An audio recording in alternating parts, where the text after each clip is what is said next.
Today on the Idiot's Guide, we are talking about one of the most transformative inventions in human history, the telegraph. From the first dot and dash to the infinite scroll of smartphones, telecommunications has revolutionized how we connect, how we share, and how we live. But how did we get here? What milestones shaped this journey, and how has this invention impacted society along the way? Oh, and here's a fun twist. What if we never had telecommunications in the first place? So stick around as we explore the past, the present, and the potential future of staying connected. Let's dash, dash, dot, dash, dash, dash. That says go. I'm your host, Adam Richardson, aka The Profit Hacker, and I'm joined by the man in charge, Mr. Joe Haslam. Welcome to the Idiot's Guide.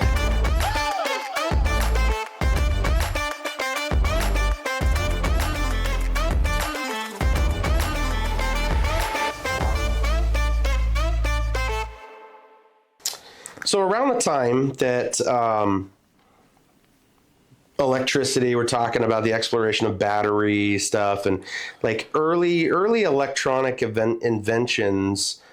Kind of this was a really early mechanism that they were able to figure out, I guess, like how they could use electrical signals to send a type of signal that was very similar to visual signals that we would use, like smoke signals or light signals, when you were using a form of communication, but using it in a sense of I don't know this one, but a semaphore. Do you know what that is? Yeah. Okay, I don't know what a semaphore is. What's a semaphore? Semaphore is flag. Oh, okay. All right. So you have when you're waving a flag, you see those medieval movies where they're like, oh, he's waving a flag. He's giving up. There's the white flag. Whatever. I don't know. But, or they wave the flag like... You're a military man and you don't know semaphore? Nope, I never used flags. I mean, I guess you were Army. What does that have to do with Navy. Oh, okay. So, I guess naval ships. Naval ships, in order to communicate long. No, they would not wave a flag. So you would have two flags. Okay. And depending on where your arms were in different directions, you would have different letters. And so you would send a communication in essentially Morse code. Never. A, B, C, D, etc., based on where the flag is. That's semaphore. Yeah, my closest understanding of semaphore is NASCAR. That's it. So that's where you get for me. But America. Anyway, so we made progress. With the invention of electricity, now you could basically take an idea like that where you're using those signals that you're doing visual signals, whether it's with a lantern or with smoke or with flags, and translate that into Morse code is what that's called. Samuel Morse's role in 1837, the first practical telegraph system, and really the revolutionary Morse code, essentially. Yep. And to this day, Morse code is, still used in certain circumstances and still a viable means of communicating without options of other elements like verbal communication or audio commercial, those elements. It is at its basic form. If, this is again a Hollywood trick, but you tap on the side of a hole and they'll hear the Morse code that you're saying. We are trapped in here. How's the weather out there? It's not even funny. You're not even laughing. Jeez Louise, tough crowd. Anyway. Telegraph cables connected continents, shrinking the world and revolutionizing industries like news, business, warfare. all of those abilities. I mean, the transatlantic cable was 1858. To think about like running electricity across an ocean, you think about now that, there's lots of those now, but all the way back then, being able to drop a cable, this isn't like it's floating on the surface across the water. It's dropping a cable down into the ocean and letting it be, possibly on the sea floor. I don't know if it floats at some depth. But I'm thinking about, one, the amount of cable that is, and this being achieved in 1858, around the time that motor vehicles are being, this is insane to me that that's possible. But it is, and it was possible, and it made it so that our communication intercontinental-wise was actually happening at this point. Wild to me. Yeah, you no longer had to wait, a month to get that love letter. Now you could just send a quick telegram. Yeah. In coded Morse code. Beep, beep, beep, beep, beep, dot, beep, beep, beep.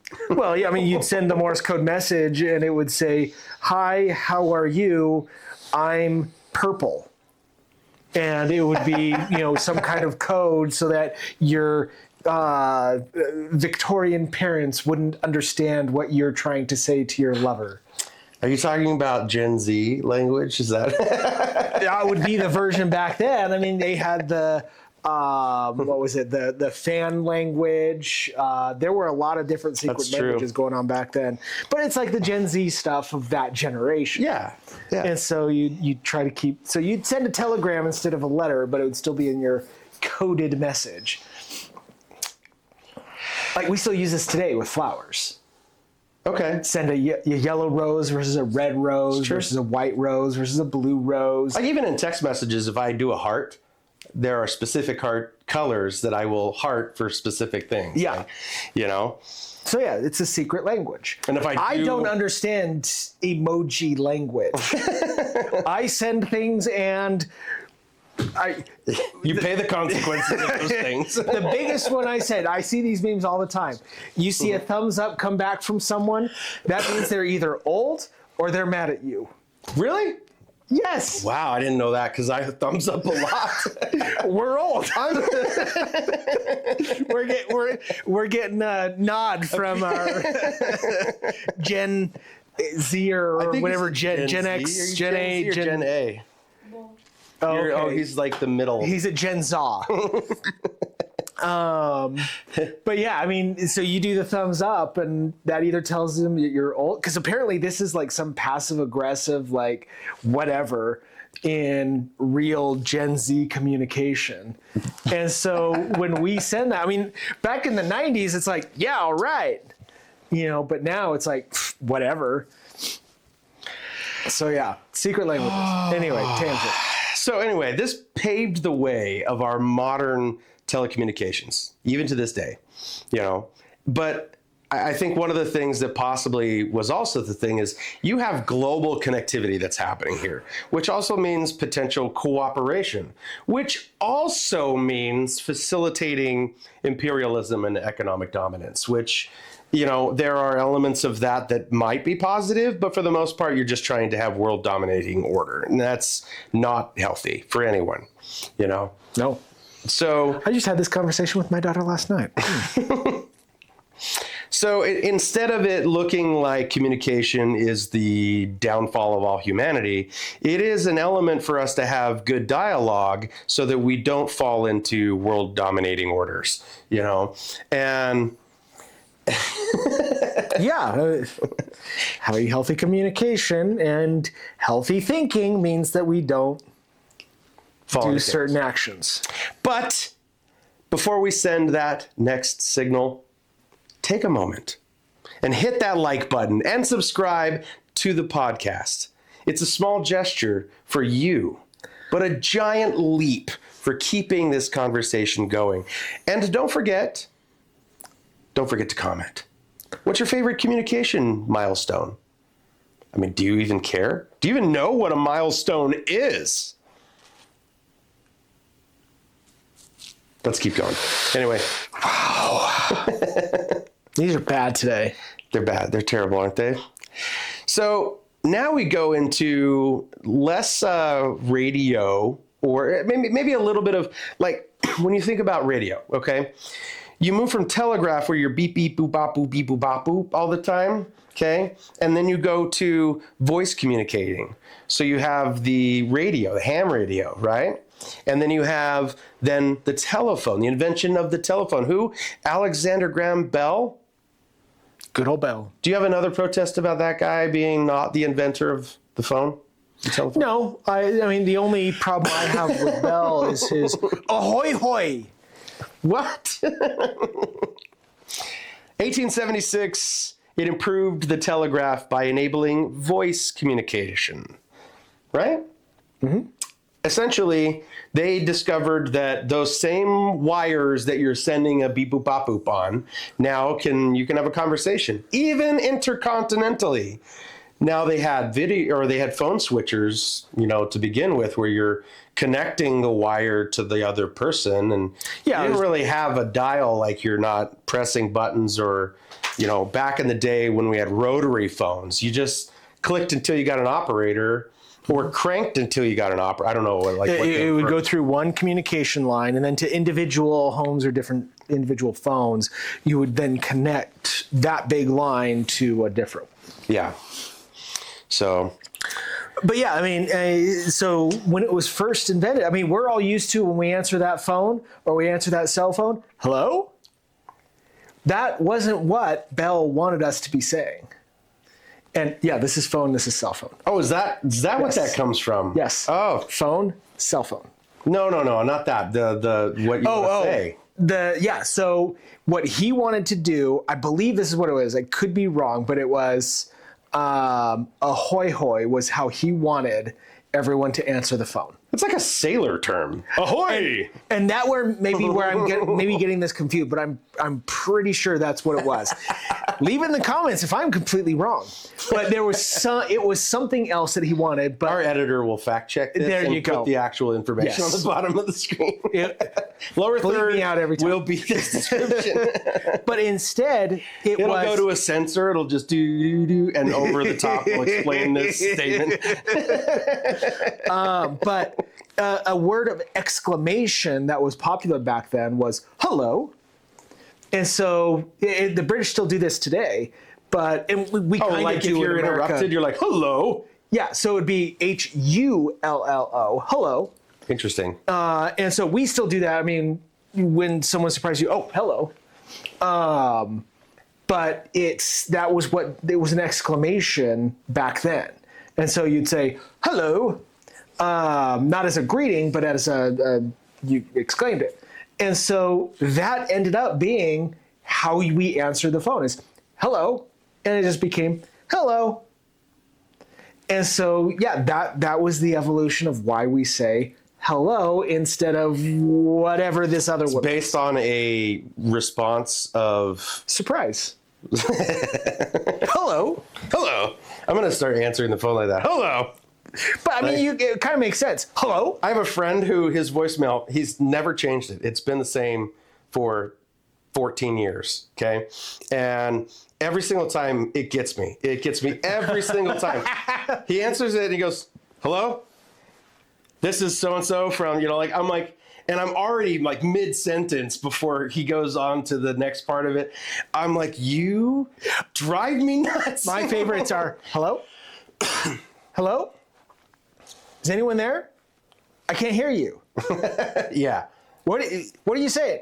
Nah, I'm just kidding. Leave a message. Oh, I just don't leave a message after that. I'm going to hang up. I'm going to make sure it goes to the message, leaves some sound, and hears me click aggressively so that I'm like, it gets the effect of like, you have irritated me today. So we can thank Alexander Graham Bell for some of these great phone pranks that we would not have if we did not have phones. That's true. Yeah. So the rise of, let's say, telephone lines, switchboards, making communication now accessible in your home all that kind of stuff.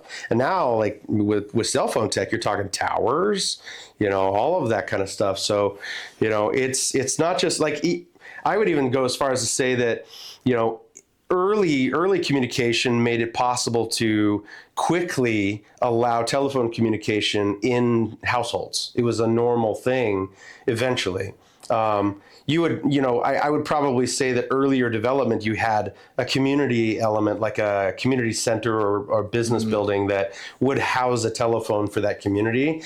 But then, the general store generally. Yeah, but then you would have that element then evolve into, every household, rotary phones to now cordless phones. And now, I mean, if you have a home phone, you're just weird. Right. You're like living in the dark ages if you have a home phone. It's almost like we had a home phone, but it was a cell phone on our plan that was always at home. That was it. It lived at home, and eventually, I think one of our kids adopted that as their phone. So our old home phone is their phone. So same number. Now, I did have a home phone for a long time and had to pay for a home phone line because as foster parents, you're required to have either a cell phone designated at the house or a home phone line. Yeah. And so that in any emergency, you can always get a hold of someone at the house. And there was no way I was doing a cell phone for that because I know that thing's going to be, walking off on its own. So we had a home phone line, but it was never used. If it rang, we knew it was some kind of telemarketer because no one had that number. What's crazy is you have now service lines. They just went through our neighborhood and dug fiber optic. Mm-hmm. And there's a couple different access points. Like Google Fiber came through and they just dug a ditch right down the side of the road. They're just like, we're Google. And they did that. Okay. There's another company that's a competitor. They have to have the competition that actually dug. They didn't cut a hole in the road. They went in the easement in between properties, like in the back, my backyard from end to end, the entire block. They had I can't remember the name of those companies, but they just water drilled all the way underneath all of that stuff. So they have a tube that accesses this fiber optic cabling for competition for Google Fiber. Yeah. And what I learned is that companies like, that provided telephone services or even the telephone modem, there's certain services out there that still use the telephone modem for the internet cables. Mm-hmm. So then DSL. You move from your modem to Ethernet to the computer. Yeah. Well, that telephone service is obsolete in our neighborhood. Like they've removed it. So I can't even get a home phone jack. I have it in my house, but there's no access point outside for it anymore. It doesn't exist in my neighborhood. That's crazy. Basically, fiber optic cut it out of the neighborhood, which is wild, but that's the reality of home phones is we don't need them anymore. Yeah. If you go online, you can buy even a cool looking one that looks like a rotary phone, but it's a digital. And I think it's VTech that makes it for like $70. And it doesn't do half the things it says it does because it's really weird. It's like, well, we're trying to still do all the stuff that this can do, but unfortunately phones are so smart that they don't do that basic stuff anymore. So why in the world do you need that? Yeah. That's literally the kind of the evolution of that. But anyway, that telecommunications has now gone completely portable, in most circumstances. Other than office spaces, obviously, but even then, you're moving to a lot of places telecommute, so you're not even necessarily needing a phone line or phone service in office anymore because of internet services. So even I remember back in the day having to dial the area code because you needed to in order to be billed long distance, or the commercials for 1-800-COLLECT.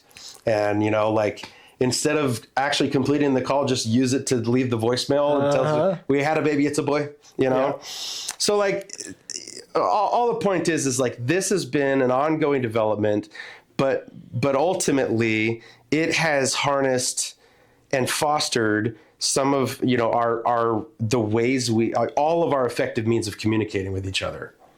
Even in the sense of the evolution of internet access is birthed from telecommunications. Yep. So I think that that's really kind of cool to where, if you can't do a video call online or something like that, you can still do a phone call, have a voice conversation with somebody on the other side of the world.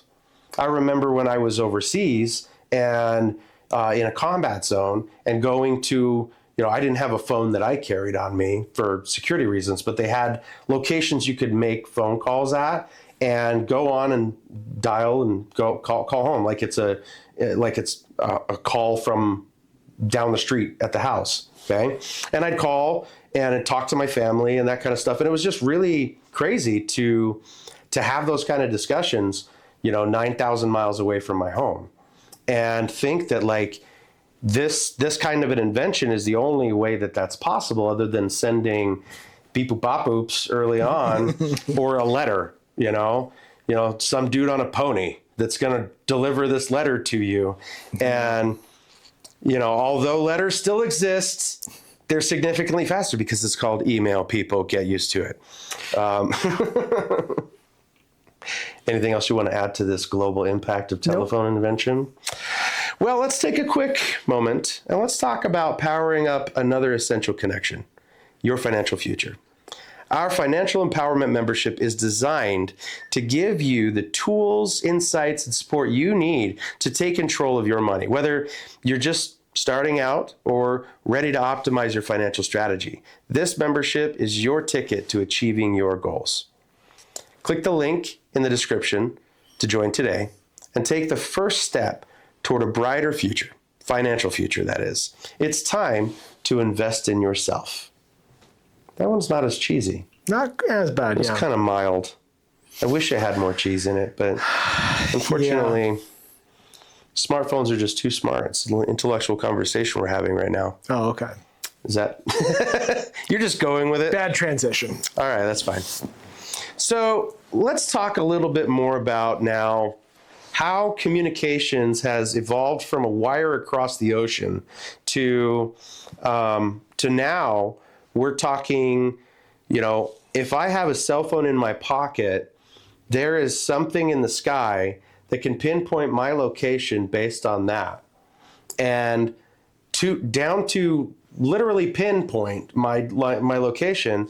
And, to think that I would even say 15 years ago, that tech was not there. Like they had Garmin's and they had satellite phones still, but not to the capacity where we're at now. No, I mean, to the GPS to where I can do, track my phone, or Find My is the new name of the app, where I can see where my kids are at all the time. Yep. And exactly where they are. I can see if my kids are just on the other side of our home. Yeah. And I know where they are. It's that precise. It is crazy. But I remember back in the day, so we had, when I was in second grade, I remember this vividly, there was a tech fair that they had at my elementary school. And they were talking about all of this futuristic technology, okay? It was fiber optics. Fiber optics was going to change the world because of the way that you could communicate. I remember looking at those fiber optic cables and the light coming through it and moving it around, no light. Oh, there's light, and how fast it could send information across it and all this stuff. And then one of the even cooler technologies that we saw there that wasn't even available yet, they were just showing examples of what it could be like. Video communication. Talking real time to someone else over video. Well, it's like Back to the Future. Back to the Future 2 is that one where he has a conversation over the television with with family member or something like that. That they're talking on a TV, and you're like, man, that's so futuristic. The Simpsons did an episode on it where they showed Lisa in the future, and she's got this video phone that she's communicating to Homer and Marge on. And it's just, this was like, wild. I was in second grade, and this was a dream. And here we are. I can pull out my phone and have a FaceTime call with anyone. Yeah. I could get on Zoom and talk to anyone. Most of my calls are on Zoom. And I mean, when I was I am old. When I think about this, when I was in second grade, this was something that we were still dreaming of and not able to achieve. And here we are, what's that, second grade, I would have been 33 years later, 34 years later, and we have it. It is just wild to think that from there, I remember having my first Palm Pilot. Oh, wow. I was 16, I had a job, I bought one with my own money. It was like $200. And I had this thing that could schedule my day. As a 16-year-old, so needing something to schedule my day. Let's see, I got a meeting no, I don't. I'm 16. Putting in random things in my calendar so I would feel You felt like you could use the tool that you got. I can't believe you spent $200 on that. We were always a tech-heavy family. So, I mean, like I said in our last one, we had 286s. We had 386s. We had a Commodore 64. We were always ahead of the game. I had an Atari. I had an Atari computer station. So that one was probably one of we had a Winnie the Pooh game that we used to play that you always died. Like Oregon Trail, it was basically the same kind of, operating system as that one. So, but I remember a guy in my neighborhood had one of the first, I don't know what it was, but it was a Palm Pilot and phone. And so it was a phone, but it had the screen so he could do his calendar on it. And it had the little stylus that you'd pull out and dial the phone. It wasn't touchscreen. You had to hit the number that you wanted to call with the stylus. And it was so cool. A phone we had cell phones, but a phone in your hand that also had a calendar. I was 17. And it was so cool. The kid over here is just giving me a look of like, what the heck is going on? There was a world before we had video games on our phones. I had the original. When I was 16 years old, I worked for an auto shop that I would go and get parts and things like that. And they always like, don't forget to take the phone. And I'm like, grab the strap and put it on and walk out. It was big. It was probably about that big in size, and then it had an antenna about just as big off of it. It wasn't an extension; it was just a hard antenna. So I was like, "Where do I put this? Like, I have nowhere to." I'm like, I can't even fit it in my car. Like, it's the good old big. Zach Morris brick phones.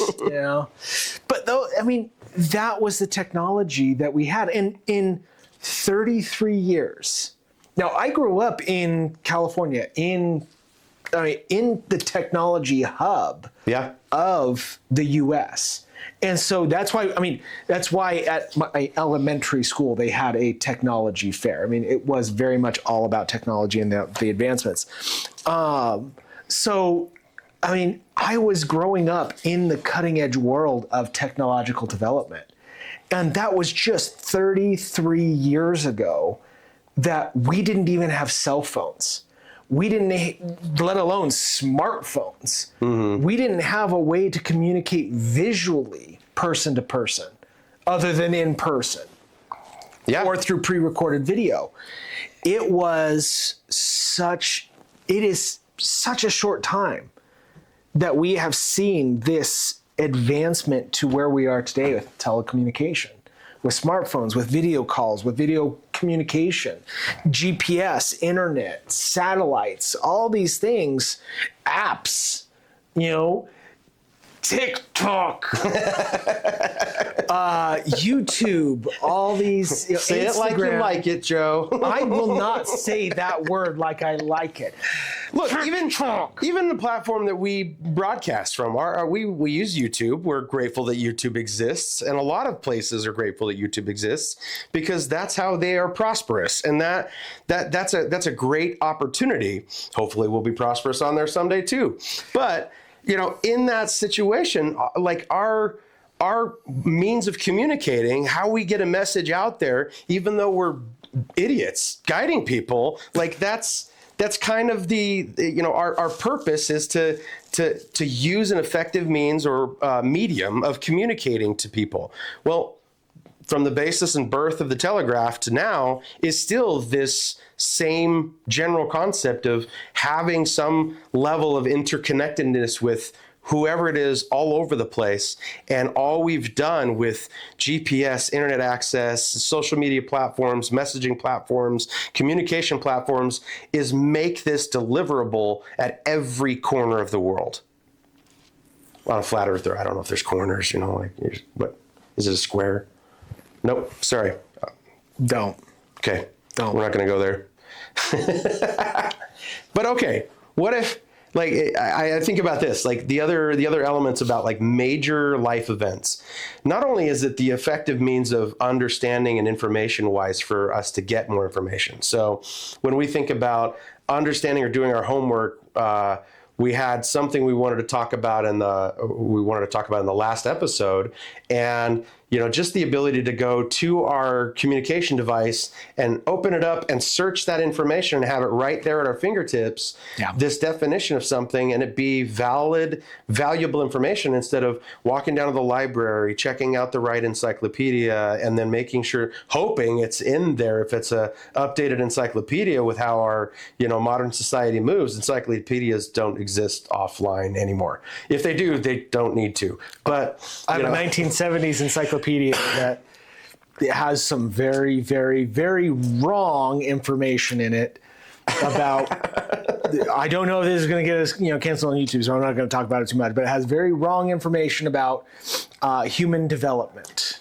Even for me, I like in the religious form. Okay, as a Christian leader, I have study material. I have concepts, and I even have that. Like, I just donated away a whole library of what are called commentaries. So it's like elaboration on every text in the Bible, and so each book is extensive, and so the library is huge. I get rid of it because it's also over 70 years old. So I was like, I don't need it, like I get it, and I still, but it's not something like at this point I'm storing it because I can access every single thing that's said in every single page of this online. Yeah. Well, and I mean, that leads to, the negative impact of, some of the older stuff could be fairly easily overcome. But today we've got, screen addiction. Yep. We've got companies like TikTok that are, You look like you're gonna throw up. I might. TikTok. That are just damaging society in general. Yeah. And, the ability for all that to go out is just as bad as the positives are good. Yeah. Yeah, I think that concept, what you're talking about, this psychological affecting societal challenges that it's having that constant level of stimulation, immediate stimulation, is an addiction our brain is pursuing. It's actually forming those addictions as you go, continuing to reinforce it, making it worse. There's a reason why they have phrases like doom scrolling, and there's movies that are made about why this stuff and how it psychologically and mentally, and I would even go as far as to say, is it biologically? The actual physical form of your brain cells is impacted by some of this stuff if it's not it's not used appropriately, and then you have the issue of it perpetuates divisions in our society. So you have outward expressions that are built off of something that's impacted and manipulated through social media. Yeah. So you have this degeneration of issues happening in our society because of the further revolutionizing of communications or telecommunications. Yeah. So thanks, Bell. Appreciate that one. No, that was not thanks to Bell. Bell created something great. He did, yes. We can thank Jobs for that. All right, that's fair. Can we throw Gates in there too? He's never created any phones, nothing telecommunication. His was all computers. It's just coattails. Steve Jobs is the one that... That's true. Yeah. All right. That's fair. The iPod, the iPhone. Yeah. Yeah. I mean, before that was Nokia, man. Remember Nokia skins and the little light up Motorola's? antennas? Oh, the Motorola Razr. Oh man, I had that. You'd set it next to, like, if my cup of water's right here, if I put my Motorola Razr right down, it'd say water damage. I can't work. I'm like, what happened? I can't replace it now because it had an indicator inside the battery thing for it. I was like, if I lived in a humid climate, I'm screwed. Like, the South could never have a Motorola Razr because it's just always just going. All right. So one of the things we added to this, to our episodes of this series that we're in, is a what if kind of question. So what if we never had telecommunications to begin with? What do you think? It wouldn't. It would just be a lot slower. We wouldn't have up-to-date information. Technology and the advancement of society is reliant on fast communication. It's the ability to be able to know that something has changed. We still get periodicals, scientific journals, things like that tell us, about these new advancements that come. But even if we were relying on that, instead of being able to look at our phone and look at, a search engine for the most recent scientific updates, we'd have to wait a month for that to get to us from the publisher, from the person who wrote it, who was doing the research to be able to put it together. We're going to be a year behind before we know about any scientific advancements. An emergency happens and you're like, hail the doctor! Like you can't call 911. It doesn't exist. Exactly. So. I mean, the ability to be able to... hail the doctor. What do you summon them, Sorry, all I get from that is, call a locksmith, call a locksmith, call a locksmith. If you've watched Robin Hood Men in Tights, you know what I'm talking about. And the urgency of that scene in particular. If you haven't watched it, go and watch it. It's hilarious. I mean, from education, healthcare, just interpersonal relationships, having good conversation with people, it really makes that, it bridges the gap of everywhere, So, from its origins, it bridged that gap, which was really amazing to see that. Even if it is just a telegraph that you're sending somebody, that's really, really impressive to be able to think. And if we didn't have that technology, we'd still be stuck with, you can write a letter, but you'd have somebody carry it from one end of the world to the other. Pony Express. Yeah. You'd have to go on a ship and take how many horses, does this take? Does it get lost at sea because the ship sank? You're like, that's possible. So it just really, like you said, it slows everything down to a snail's pace. And, we find out, a lot of times when we talk about news or information wise, that news is we're moving at a pace now where, if it's been an hour, it's old. Yeah. And so it's such a real time news experience at this point.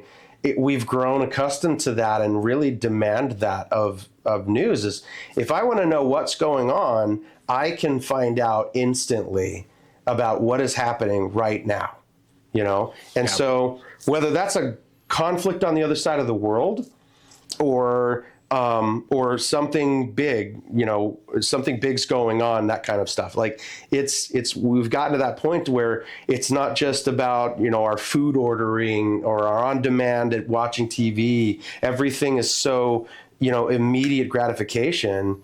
And, it's the same thing in our communications. It's immediate. I hate it when I get a robocaller and I answer the phone and it takes them 8 seconds before it connects. I am already done with that call by that point, because this person that answers at that point, I have no patience for that voice. Yeah. So without the telecommunications, we don't have that problem. Yeah. But everything else is slower, so we don't have the technology. So there's always a give and a take. Yeah. But it's interesting to think about.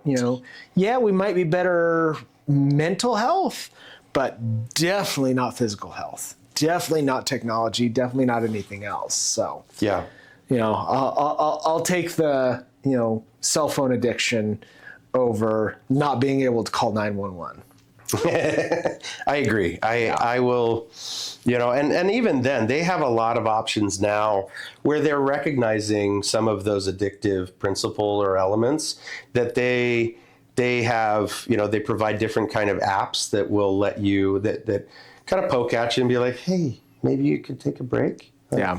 Perhaps I have social media apps, and I'm in marketing, so having them as part of the job, but it also means that I have them. And so I can get stuck in doom scrolling and sending reels to my family members and in abundance. And now I've trained them to do it back. So it's a nice relationship. I think there's a term that I just learned, that it's actually a form of affection when you're sending people reels. Is like it's a form of affection, like meaning that, oh, you're thinking of this person. Are you thinking this person? I was like, that's really shallow. You're kind of grasping at a silver lining of this, but it's also like, it's actually, there's a phrase. I can't remember the name of the phrase. So I'll have to look it up and we'll put it at the bottom. But whatever. You're not mad at me, so I know you're just old. This is just all I do. I think what's interesting is just our telecommunication up to our modern era, it has really just kind of been a defining element in all of our lives. Without it, you can't celebrate the big things. Yeah. You can't complain about the bad things. You're stuck with the person that you married or you're with, and that's all you got. And that can be really miserable at most times. They're a lovely person in doses, okay? I don't think what you said is what you meant for it to sound like, but I get the intent. You might want to explain that segment to your wife. Let me elaborate. I mean, let's you know what? Edit that whole point out, okay? Let's wrap up this journey through the evolution of telecommunications, from the telegraph shrinking the world to the telephone personalizing communications, and finally to smartphones and satellites connecting us instantly. Telecommunications have completely transformed how we live and interact.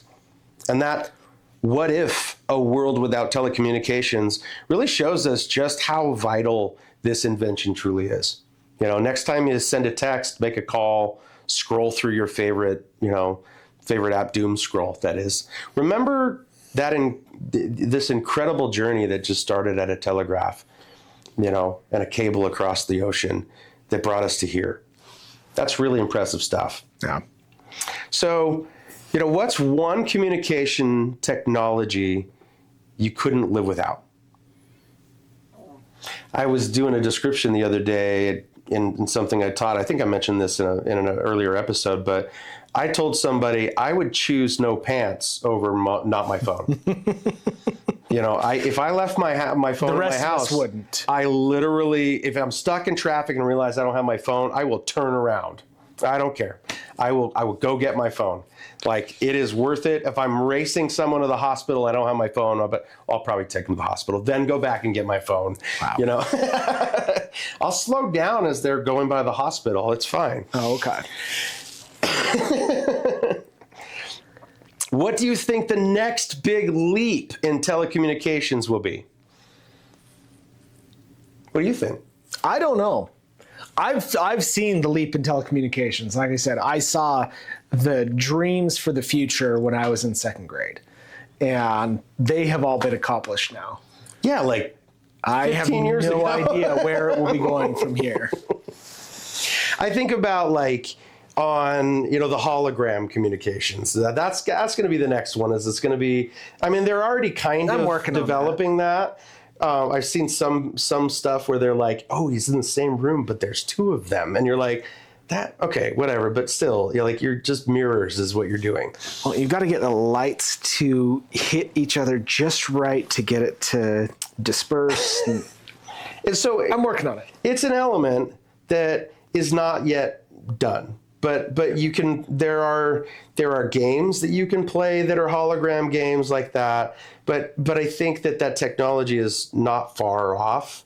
It's just right now we still play with smoke and mirrors with it, and it's just a matter of time before they figure out how to harness that signal to be something that will project it to a neutral space instead of needing a surface for it to bounce off of. Right. So, yeah. Anyway, that's a little too geeky for my brain. Time for Jokes with Joe. All right, here we go. All right. What letters are not in the alphabet?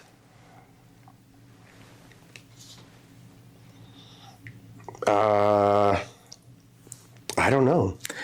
The ones in the mail. That was cheesy. That's terrible. Oh my gosh. Ugh. Terrible. They're dad jokes. What you gonna do? We have reached the end of our show for today. Thankfully. Thank you for listening. Thank you for watching. Don't forget, like and subscribe. Comment. If you have a comment or two, you can tell us how terrible we are at dad jokes and bad jokes. Life's too short. So keep laughing and learning. And remember, idiots have way more fun. Check your shoes.